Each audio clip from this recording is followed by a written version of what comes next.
whatever Kuminga is 3 years from now, it's like they could bring that guy in a time machine. They need like an athletic wing with size who can get them offensive rebounds and some athlete moments. They just don't have it. Yeah, they are missing that. And, Kuminga also could provide some of that shot creation too. Yeah. And he's might not be a primary guy in 3 years, but if he follows a Jaylen Brown-like trajectory, right, and can at least do a little bit of it in 2 or 3 years, that would be, of great benefit for them. Because right now, like you said, Jordan Poole, erratic. They're just a little small. Yeah, they're a smaller team. And Clay, I love Clay, but like off the dribble, he's just a non-factor right now. He can't create off the bounce for you. And Clay, he had 0 points in the first quarter. He finished with 25. I actually thought there was a moment when it felt like, is Clay kind of back? And then it faded away. I think, like Jaylen Brown as a rookie, he played 12 minutes a game in the playoffs, right?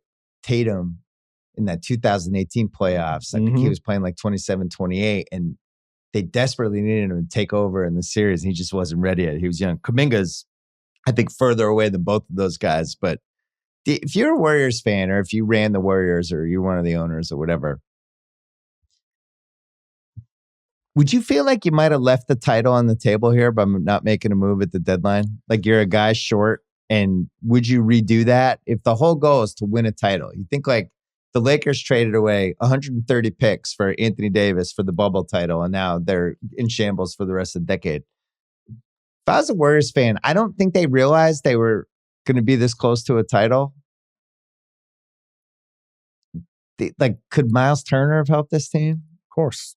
Could, I don't know, anybody who could have had some size? Derek White.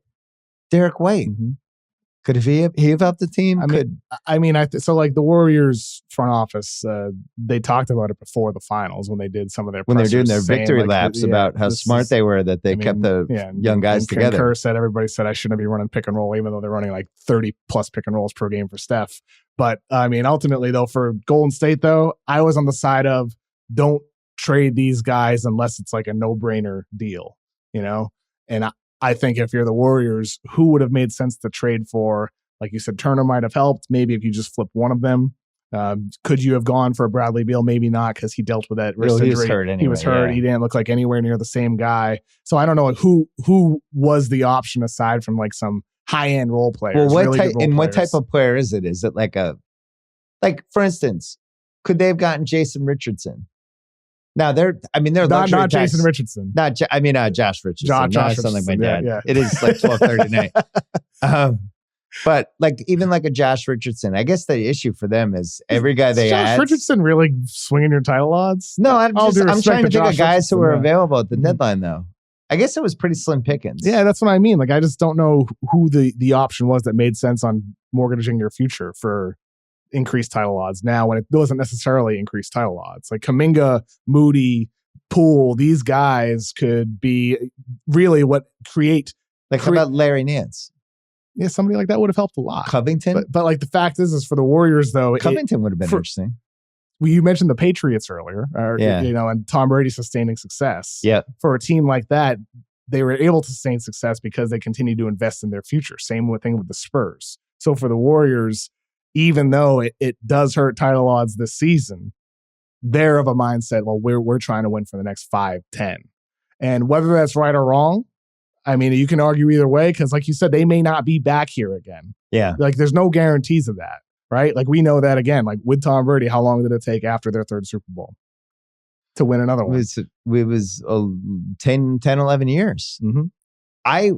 Just for the record, I agree with you. I actually don't think they should have traded Kuminga or Moody. Wiseman, maybe. What's his value though? I don't know. Pretty close to zero, considering like the money he's making too. I think they played it correctly because you couldn't have predicted the Middleton thing, and I think Milwaukee is honestly better than both these teams. Yeah. You couldn't have predicted that, and you couldn't have predicted whatever the fuck happened to Phoenix. It finally came out, all the COVID stuff today, which we'd been hearing for a couple weeks. Yep. One player tested positive for, I wonder who the one player was.